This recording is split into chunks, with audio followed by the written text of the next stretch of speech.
জাতীয় সংসদ নির্বাচন শেষ মুহূর্তে চলছে হিসাব নিকাশ।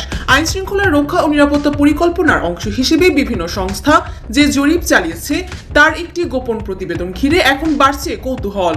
গোয়েন্দা প্রতিবেদনের তথ্য অনুযায়ী দেশের বেশিরভাগ জেলায় এগিয়ে আছে বিএনপি।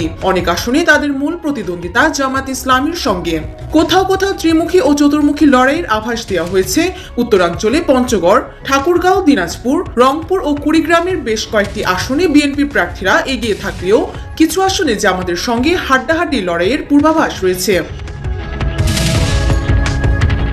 রাজশাহী, বগুড়া, সিরাজগঞ্জ, পাবনা, কুষ্টিয়া, খুলনা ও বরিশাল অঞ্চলেও অধিকাংশ আসনে বিএনপির সম্ভাবনা বেশি বলে উল্লেখ করা হয়েছে। তবে বেশ কিছু জায়গায় বিদ্রোহী প্রার্থীরা চমক দেখাতে পারেন বলেও প্রতিবেদনে বলা হয়েছে।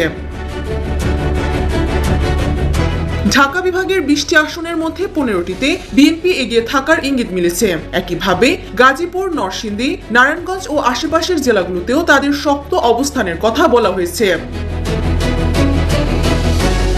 তবে এই সবই কেবল জরিপ ভিত্তিক পূর্বাভাস। চূড়ান্ত ফল নির্ধারণ হবে ব্যালটের মাধ্যমে। এখন দেখার পালা, ভোটের দিনে জনগণের রায় কোন দিকে ঝুঁকে যায়।